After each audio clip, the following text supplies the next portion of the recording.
এই গাছগুলির নাম তিথোনিয়া।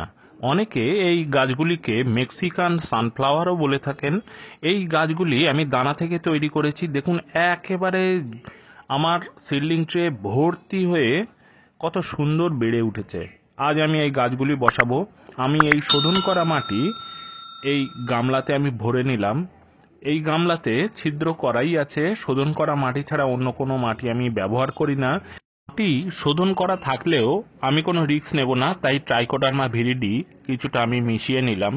গাছগুলি এত ঘনভাবে বেড়ে উঠেছে যে আমার তুলতে বেশ অসুবিধাই হচ্ছে। আমি সাবধানে তবুও তোলার চেষ্টা করছি। অল্প কিছুটা গাছ তুললাম, তাই দেখুন কতটা। এক একটি গামলাতে আমি 4-5টি করে গাছ দেবো, যাতে গামলা ভরে একেবারে উপচে পড়ে এবং তার উপর থেকে ফুল ফুটলে খুব সুন্দর লাগবে। এই গামলার প্রথমে আমি অর্ধেকটা মাটি আমি দিয়ে রেখেছিলাম।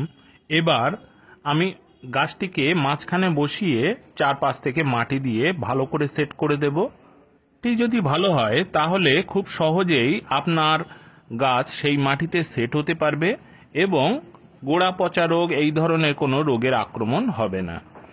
এইবার আমি চেপে চেপে মাটি সেট করে দিয়ে উপর থেকে আমি জল দিয়ে এটিকে ছায়া জায়গায় 2-1 দিন রেখে দেব, যাতে নতুন মাটিতে এই চারা গাছগুলি সহজে সেট হতে পারে।